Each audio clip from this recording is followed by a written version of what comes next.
Hello and welcome to The Week in Art. I'm Ben Luke. This week, the mysterious Gustav Klimt painting sold for €35 million, Rebecca Horn in Munich, and a restored Cezanne painting in Washington.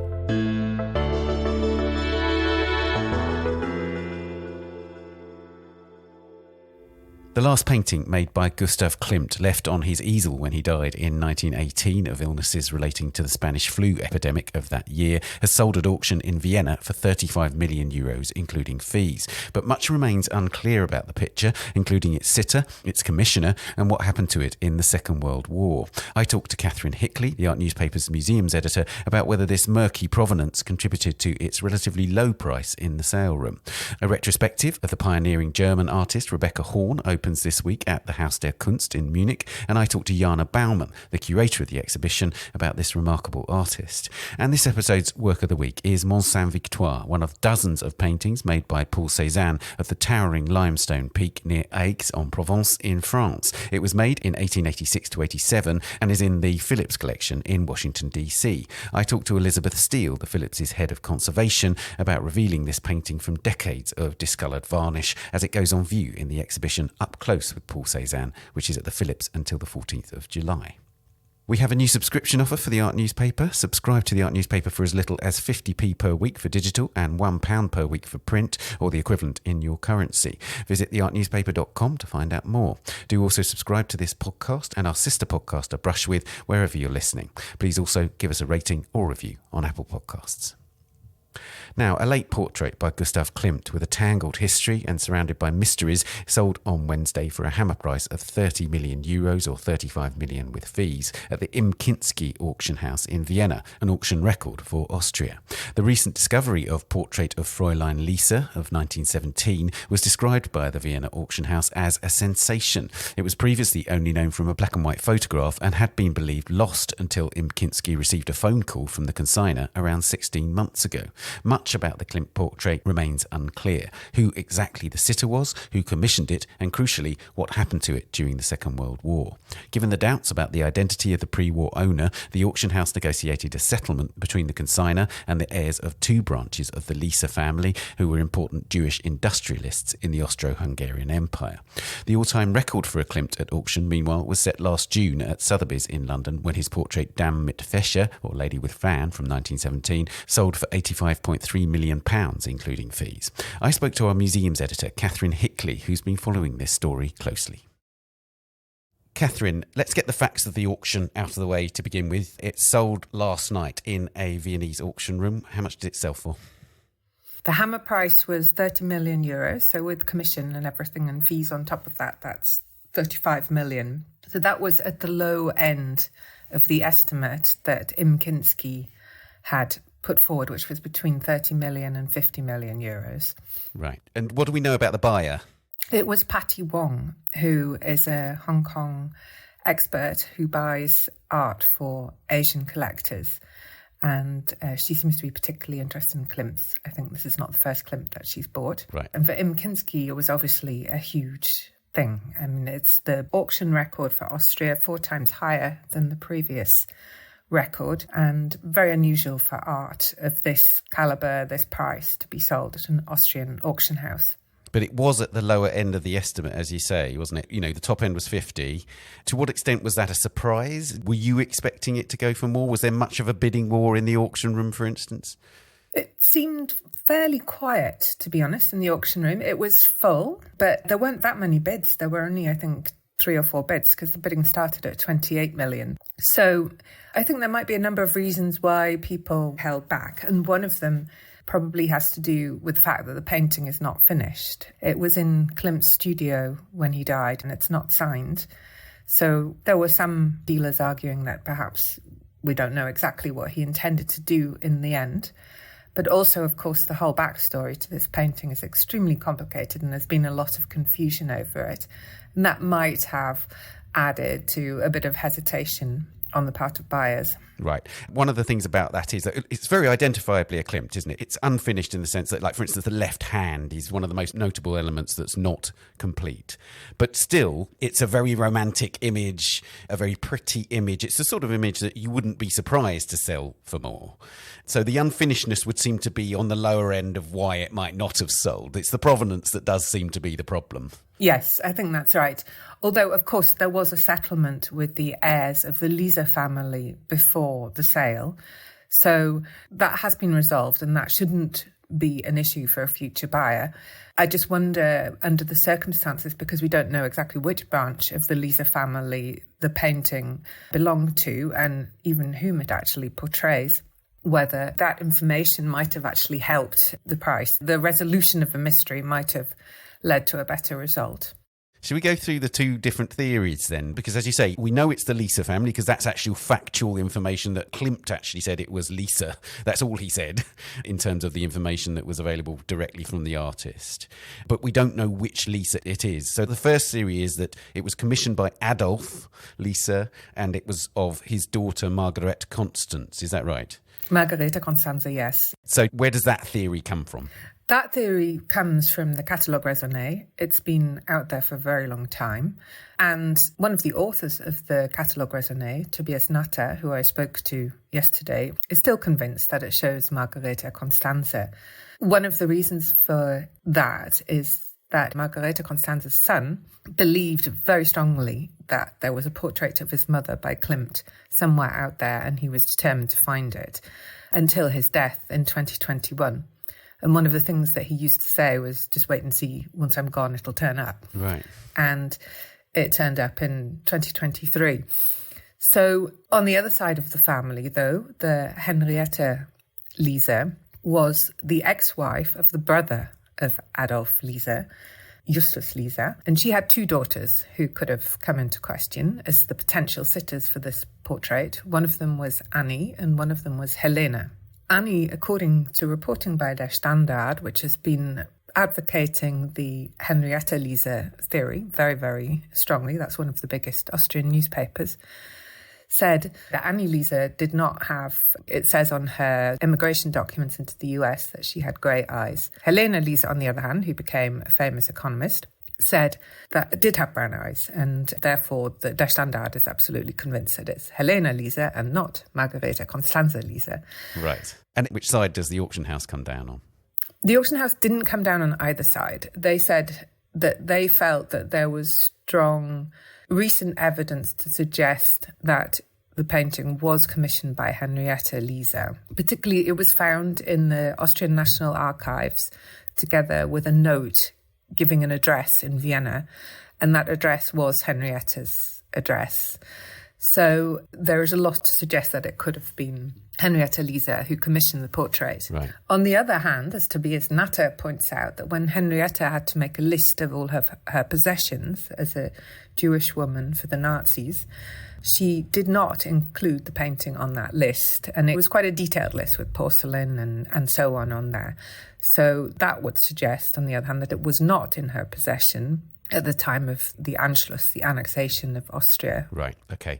Now, what's interesting about this, and I guess is the terrible human story at the heart of all of this, and it's there in your piece, and it's like a kind of spectre in your piece that you've written about this, is the fact that Henriette died in Auschwitz. Yeah. And I think that's the sort of terrible thing about these stories, that yes, we can talk about the historical circumstances that led to it coming to auction now, but fundamentally there's a massive human tragedy at the heart of this. A woman who may have been involved in this painting died in Auschwitz. And that's why it's such a thorny issue in terms of these things coming to auction and settlements with families and so on. That's right. And of course, both sides of the family suffered enormous losses. And the daughters survived. So Henriette Lisa's two daughters both survived through emigration. But many other members of the family perished. Right. And I really picked up on the point in your piece where you quoted from the Kronen Zeitung leader about this painting. And they said that actually more research should have been done. What do you think about that? Because it is actually relatively little time historically in terms of research since this painting re-emerged, isn't it? There could have been more time spent on it, don't you think? Exactly. It turned up less than 2 years ago, and I think we know from the stories of provenance research in museums and so on how long provenance research can take and how thorough and careful you have to be to get the result.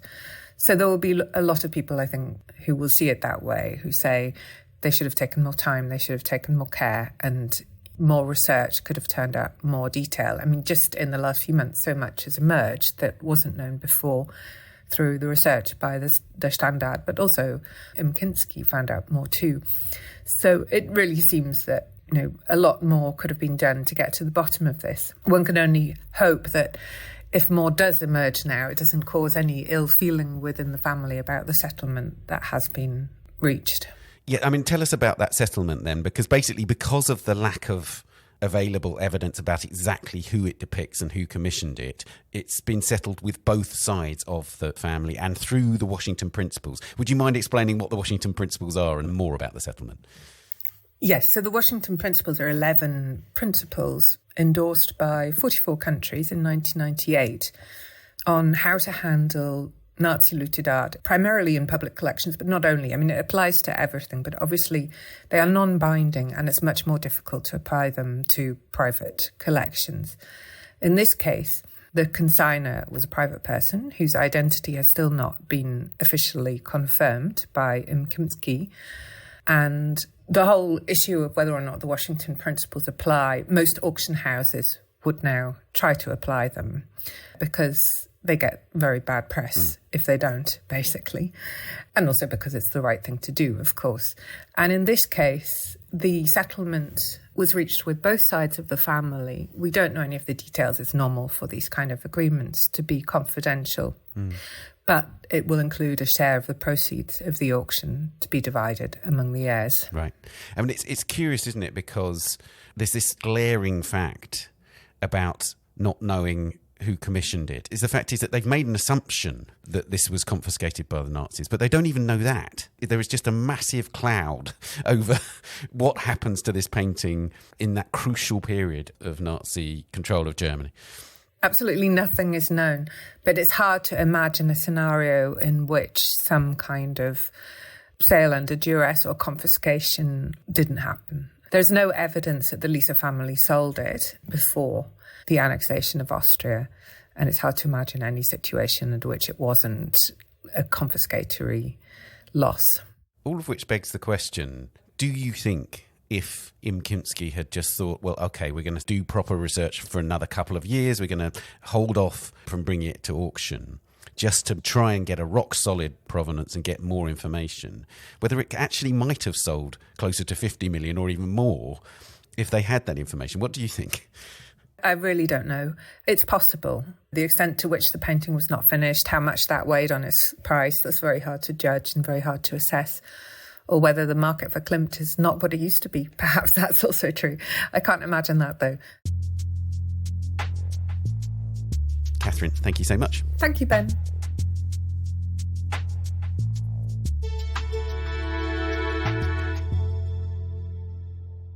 You can read more on this story at theartnewspaper.com. Coming up, Rebecca Horn in Munich and Paul Cézanne in Washington. That's after this week's news bulletin. A 17th century Italian landscape by Salvatore Rosa that was stolen from the Christchurch Picture Gallery in Oxford 4 years ago has been discovered in Romania and returned, the museum said. A rocky coast with soldiers studying a plan dating from the 1640s was handed in to the Romanian authorities and recovered by officers from Thames Valley Police and the museum's curator, Jacqueline Talman. In a video statement, Talman said the painting was in surprisingly good condition after the ordeal that it went through. Police are appealing for information about the two other paintings stolen in the same burglary on the 14th of March 2020. Anthony van Dyck's A Soldier on Horseback from 1617 and Annibale Carracci's A Boy Drinking from 1580. The three works together had an estimated value of £10 million. A man in possession of the Rosa painting contacted the Romanian police to return it, but had sold on the other two paintings without realising their significance, according to detectives working on the case. The UBS Art Collection, the Swiss bank's corporate art holding comprising more than 30,000 works, has donated 166 photographs to the National Gallery of Art, or NGA, in Washington, D.C.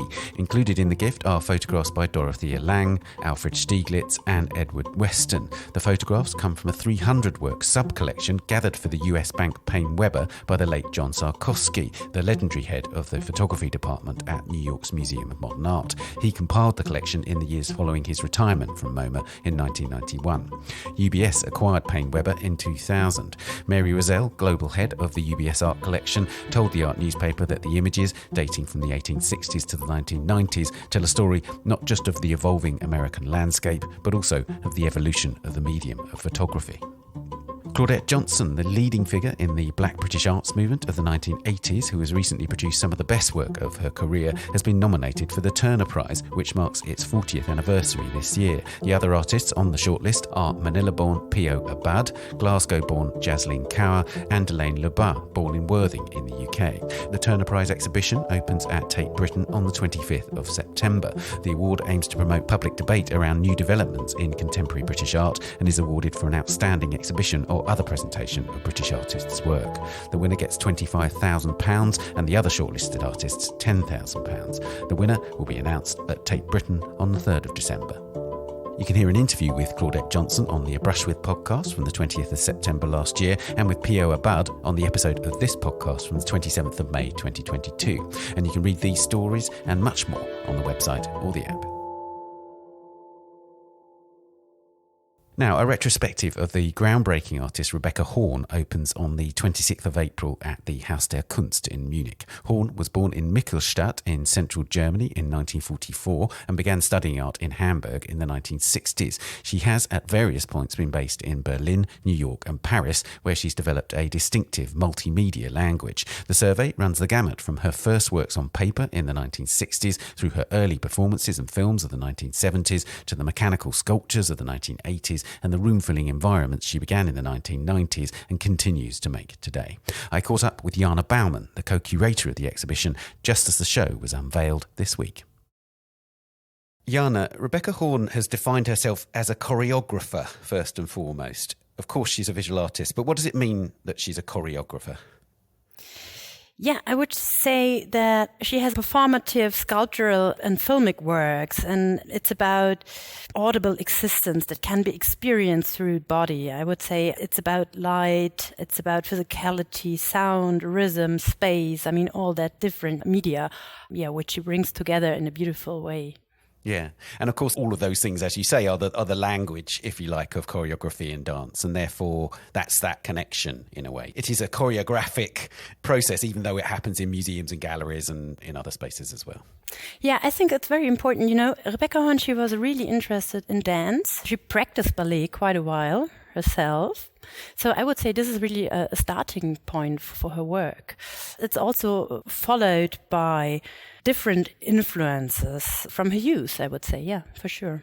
I want to talk about this really important biographical moment for her, which is that she was making work, she was using new materials, and then she got this lung disease because she basically was inhaling toxins and went to this sanatorium. Mm-hmm. And that seems to have been an extraordinary catalyst for what comes after that. Can you tell us more about what happened then and in a way how it's influenced her work from that point onwards? Yeah, it took her more than a year, I would say, to recover from that. She worked with toxic materials and she had to spend quite a while in bed. And that was a moment that she started to make a lot of drawings. And I would say she also conceived her very early performances during that period.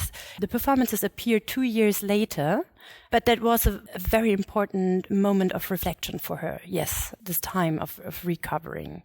And it really is like those drawings are kind of storyboards for the performances, right? It's quite extraordinary when you look at those drawings that she was making in the sanatorium. They're like what happens in a performative way 2 years or 3 years later or whatever. On the one hand, you can call it mood boards, but on the other hand, she created also drawings very interestingly after she created works. And it's amazing to me, I think, that she's in that situation where she's talked about it as a kind of solitary confinement, effectively. But what she does is leap into the imagination. She doesn't retreat. She doesn't make works about confinement. In a way, in her mind, it's a sort of liberation that she's exercising through her drawings. Exactly. First of all, she is conceiving objects in their drawings and how these objects can be connected to the body. I would say it's also about the controllability and expansion of the body and evoking alien sensation by means of these variable sculptures, cotton and material constructions.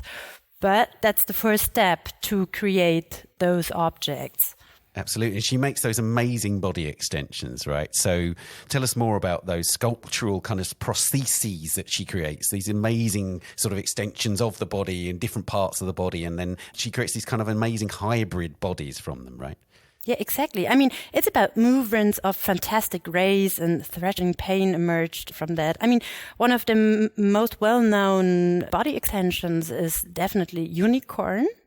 Yeah. She was invited by Harald Seemann to Documenta 5 in 1972, and the work was presented there. And you can see a woman looking like a unicorn in that video and walking around. And I mean, it features unusual postures and movements, and they remind me also sometimes too, of course, movements from classical stage dance and so on. You can see different inspiration in that work. Was she part of any movement at that time? So she's at Documenta, and that's a really seminal Documenta, that one in 1972. Was she part of a movement of people? Was she part of a group of artists, or was she very much working alone? I think it's important to say that Rebecca Horn was 28 years old when she participated in that Documenta, maybe one of the youngest female artists during that time. Pretty interesting is that she studied in Hamburg at Universität der Künste together with artists like Sigmar Polke, KPH Bremer. And in this first video, so there's performances 1 and 2, each has 9 sequences, video works which she made in the early 1970s. And there you can see the activation of these early sculptures, of these objects, of these body extensions. And she worked together with friends and companions. And from her circle of friends from the university, I think this is very interesting. You can see, for instance, model like Veruschka von Lehndorff and so on. So she had a lot of friends around herself, pretty interesting friends. Right. And she also moved then in the early 1970s to New York. She lived between New York and Berlin. And we learned from close friends, from Rebecca, that during that period, she spent time with artists like Andy Warhol. So she was aware of her films like Sleeping, Eating, and so on. And she was aware of all that happening in film and media art during that time. I mean, she also participated in the late 70s in a symposium that took place in Tokyo together with Nam June Paik, for instance. So she was very well connected and she knew all the artists, but she wasn't part of a movement, I would say. Now, of course, in those performances and with the body extensions and so on, she's definitely creating these hybrid bodies, as I say, and also alluding to the machine as well as animals, as well as humans. But then she begins to make the actual machines. I love the fact that she used this wonderful phrase. She calls them melancholic actors, the machines. I love that phrase. Tell us more about the machines that she makes, because they are almost alive in a way, aren't they? Yeah, they are. I mean, one of the very first motorized works is Peacock Machine from 1982, which she conceived also for a Documenta. And there's also a prototype from 1979 for the first time in her film La Ferdinanda, with the original animal feathers. So this is one step before she started to work with monumental aluminium sculptures. I mean, yeah, it's about the idea of physical incorporation and has been creating symbols of this technical bodily networking with her mechanical sculptures, yeah. Yeah, they're almost sort of cyborgs before that became very fashionable today. You know, there's lots of artists making work about cyborg bodies and human animal and machine hybrids and so on. She was doing this in 1980, you know. Yeah, true. And I mean, her very first drawing from 1964 is called Lips Machine. So she had it already in mind when she was 20 years old. So that's a long time before Donna Haraway wrote her amazing essay, for instance, sure. Also, there's this sort of idea of, within that idea of hybrid bodies, it's about taking bodies beyond social norms as well. I mean, she didn't, I don't think, explicitly refer to gender fluidity, for instance, but she very much wanted to extend bodies beyond social norms, didn't she? Yeah, for sure. And I mean, she was also fascinated by writers and artists, for instance, like Oscar Wilde. She dedicated a work to Oscar Wilde, which was shown in 1988 at the Carnegie International in Pittsburgh. Yeah, she celebrates also queer perspectives, for sure. And literary perspectives are very important to her. There's lots of references to Kafka and to Joyce, for instance. She's a big reader and she's also a writer, isn't she? She is, and she has created beautiful poems, and mostly each work there exists also one poem. Tell me more about the leap that she makes in the 1990s into installation, because when I first came across her work, for instance, I didn't know that installation art existed when I first saw her work. Before I was even an art student, I went into a gallery and I saw her woodpecker work at the Tate, these mirrors with these hammers, and I was just astonished. I had no frame of reference for this, but she was so ambitious with these works, wasn't she? Yeah, true. I mean, luckily we had access to her archive, and there are a lot of installation shots from her past exhibitions. And there you can beautifully see that in the early 90s, I mean, she had that outstanding retrospective in 93 at the Guggenheim Museum, and I think that was really like a turning point. And she tried to make a dialogue with the architecture happening. And I think this is also the moment when the sculpture becomes installation, in a way. There exists a work called Inferno. It includes up to 9 hospital beds. It looks like a tower. And this was presented downtown at the Guggenheim in 93. Yeah, it's a very impressive dialogue with the architecture she created, for sure. And then you can also see more and more sound becoming a part of her work. Yeah, and the sound, of course, perhaps most famously in the work called Concert for Anarchy, which is this upside-down piano that sort of produces its guts and this cacophonous noise as it does so. You feature that in the show. How's it looking in the show? Yeah, it looks very beautiful in our exhibition, and we have it on display in dialogue with different works. For instance, there are these ballerina shoes called Elsa. There you have a connection between, movement, dance, and then this beautiful piano. And there's also a drawing called 40 Brides for Heiner Müller. Heiner Müller was one of the most important German theater makers. And she has a strong connection to him, and theater plays also quite an important role to Rebecca. And that are all really interesting influences, like that piano, like that dancing shoes, like this outstanding person. Yeah, we try to make that accessible to a wide audience, all that connections. And there's a sense of the absurd too. She's a big Buster Keaton fan, right? Yeah, that's true, yeah.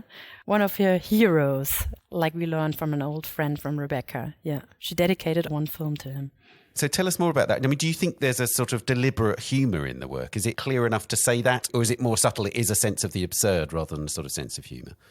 Yeah, I would say more a sense of the absurd, yeah. She is dedicated to the absurd. But there's also a lot about empathy in her work. And she's a very sensitive person who wants to introduce the audience to different ways of feeling. I think this is quite important. And there are social and historical moments that she does refer to directly, of course, aren't there? In 1994, she did that work called Tower of the Nameless. Again, another work that refers to music, which relates to the Balkan refugees in Vienna and so on. So she very much wants to make work in direct response to historic and contemporary tragedies, as well as sort of about general issues in society. Yeah, for sure. And we installed that work in one of our exhibition galleries, and it's up to 9 meters high. So it's really impressive. And you can see all the violins who play in a way against each other. And she gives human capabilities to that violins. And I think this is a very touching piece.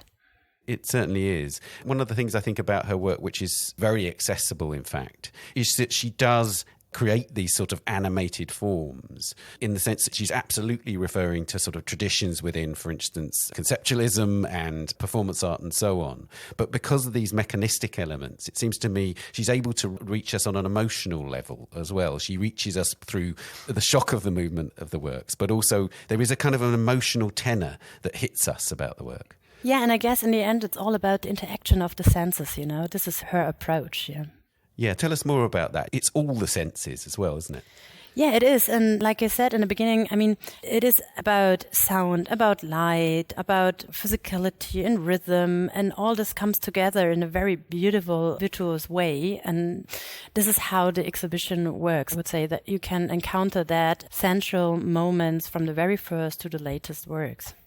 It must be really satisfying to curate a survey of Rebecca's work, because I imagine, because of that means she has of referring back and between works, and some of the languages of the work shift in from one work to another and so on, you must be able to tell really interesting stories through those connections, the way that the sculptures are in films, for instance, and then they reappear as sculptures and then in performance and so on. So there are lovely ripples, I would say, in the work. Is that something that makes curating her show very satisfying?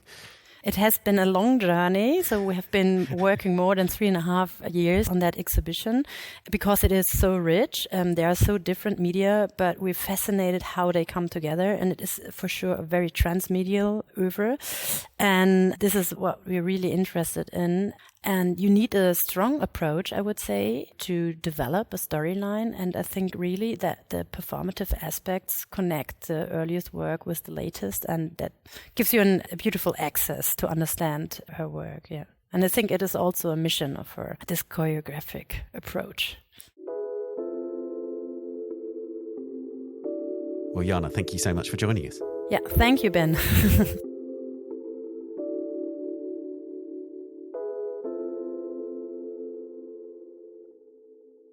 Rebecca Horn is at the Haus der Kunst in Munich from the 26th of April to the 13th of October.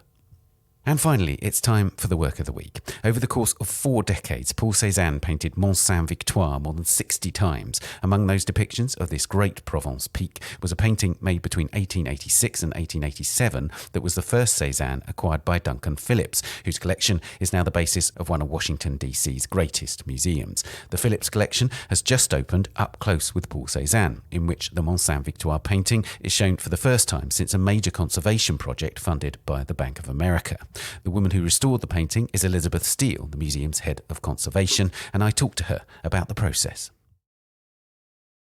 Lily, the Mont Sainte Victoire painting in the Phillips Collection is from 1886 to 1887. So it's relatively early in his depictions of Mont Sainte Victoire, this, isn't it? But it's a classic view. I know the one in the Courtauld, which is very similar in terms of its composition. So tell us about this painting. And in a way, it's the kind of wonderful classic view of Mont Sainte Victoire from across the valley, right?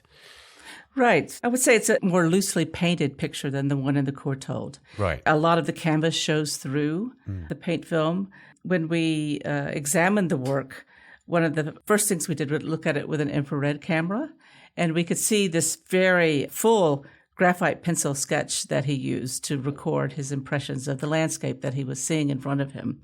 That was really interesting. And even more interesting that he doesn't really follow the graphite pencil sketch completely. It's just there to sort of put the elements of the landscape in place. And when he goes to paint the picture, he doesn't follow the sketch pencil mark by pencil mark.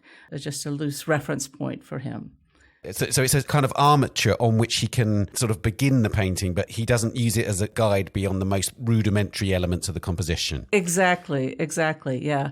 Then the next thing he does is he goes in with a very fine brush with blue paint. And this is classic for Cézanne. This is the way you see him build up his compositions time after time. And then he goes back in with color to describe the branches of the trees and the foliage and the mountain and the landscape. One of the things I love about Cézanne is those little flashes of colour. So you might get a little bit of red sometimes on a roof or whatever. Does he do anything like that when he's mapping in, or is it very, very broad brush at that stage? No, I think that's all very spontaneous. Right. And I would say that this is a very spontaneous executed composition. And as I said earlier, he doesn't really cover all of the canvas. There's a lot of white canvas, just the ground layer showing through. It's not a heavily built up painting like the Courtauld picture, for example. Right. Or there's a similar composition at the Met where it's much more heavily built up. This is very thinly painted. And there's this wonderful bit where there's a very famous aqueduct, of course, which runs through the sort of on the right-hand side of the picture, and it kind of trails off to the right. Tell us about that. Okay, well, first of all, I have to, if you don't mind, I have to correct you. It's a viaduct. It's not an aqueduct. Okay, and we sorry. learned this. That's okay. It's one of the things that actually we learned as well while we were studying the picture. We had the good fortune to have many scholars come by while we were actually treating the painting in the conservation studio, and we were corrected. And it says viaduct in much of the literature, but everyone just sort of thinks viaduct, aqueduct, but it's actually a bridge for a train to go over. Right. So, yes, it does trail off, and that is a very interesting part of the composition because this canvas was cut down. It probably, as Cezanne did so often, he didn't paint completely to the edges of the picture. And you can see the viaduct fading off where he probably didn't complete it. And so we presume that it was Villard, his dealer, to make the pictures more saleable. He would crop them so you wouldn't see any of those unpainted edges. So in other words, what Villard's doing is he's saying, I can't sell this very easily because people will think it's unfinished? Correct. Correct. Okay. Correct, yes. So he cuts it down. So basically, the original canvas would have been a bit broader to the right. Probably on all four sides. You can see along all four edges. The canvas is cut right through the paint film. That's amazing. Okay. Yeah. But it's really interesting, isn't it? Because, of course, the tree at the far right is such an important compositional device. Yes. And it must have been fascinating revealing that when you were removing the varnish, because it's so bold, that shape, isn't it? I imagine that's in the original underdrawing, is it? Yes, it's there. But again, he doesn't follow it completely. He just uses it as a guideline of where the tree's going to go. Right. Okay. It's fascinating, isn't it? So tell us, you were cleaning the work. Tell us about what that was like, because for how long had the varnish been on the painting and how heavy was it, if you like? So unfortunately, our records for the conservation of this painting were incomplete. And all I knew was that in the early 1980s, the records say it was resurfaced or something like that. And I didn't really know what that meant. But I could tell that there was a very grayed, dingy varnish on there. And that's really all I expected to take off of the surface was a gray, dingy varnish. Synthetic resins usually turn gray. Mm-hmm. And so that's the only thing I was really expecting to remove. But then once I got into the cleaning, I realized that, in fact, there was another varnish layer underneath that grayed synthetic resin. And it was a natural resin varnish, which yellows. And that, as far as I can tell from the records, had been on there since Duncan Phillips purchased the picture. Wow. So, in fact, I was taking off a 100-year-old varnish. How amazing. Underneath that yellowed varnish was a layer of dirt. So it was a black-yellowed surface that was coming off. And it really just, we were all amazed how much it transformed the appearance of the picture. The brushwork just became much more energetic and the colors more vibrant. And, the three-dimensional illusion that's present in the composition really came out. And it's just such a much more satisfying picture. And we had so many scholars come through the conservation studio while I was working on this, which was just great. And everyone was just, wowed by the change in the appearance. It was always a strong composition, but now it's just really a very, very strong picture. I love that because, of course, by cleaning it and by refreshing the colours, you expect that you're going to bring more light into the picture. But you're saying it's almost like you brought more air back into it as well. Yeah. It was great. And the painting is really, fortunately, doesn't appear to have been treated very often. It did have 2 small tears in the upper right. But apart from that, apart from having been cut down, it's in really pristine condition. It's a great work. It hasn't been overcleaned. And I was able to leave the picture unvarnished after cleaning it, which was also a big plus because that's not always possible. But with this picture, it was.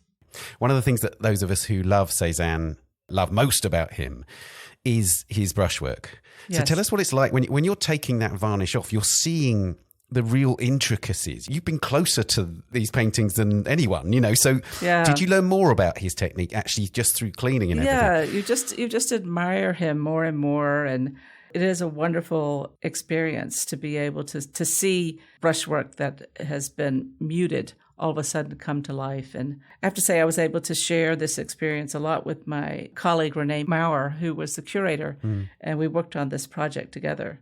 And she was there with me a lot of the time while I was cleaning the picture. It's one of the highlights of my career at the Phillips Collection, actually, to be able to work on this picture. And I will always respect the responsibility of being a conservator working on a picture this amazing and this important to his career.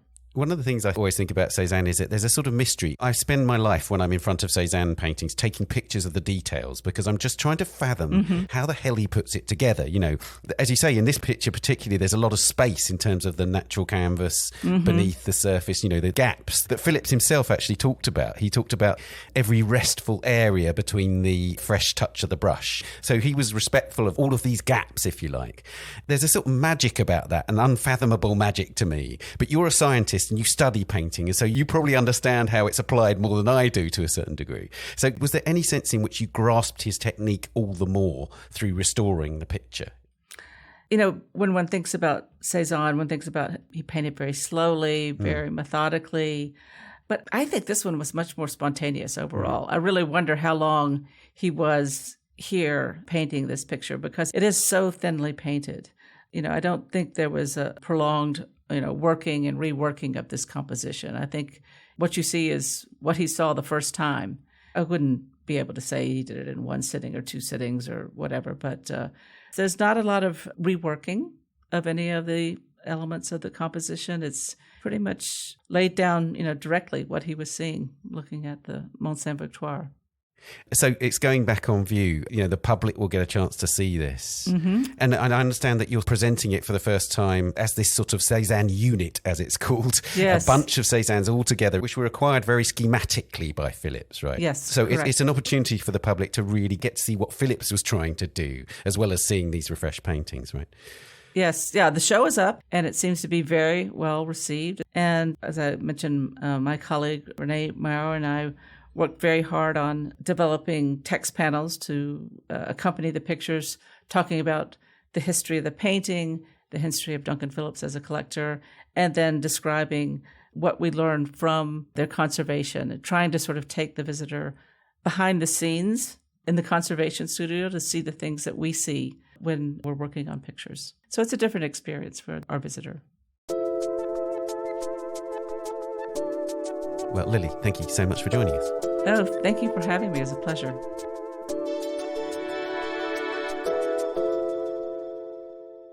Up Close with Paul Cezanne is on view at the Phillips Collection in Washington, D.C. until the 14th of July.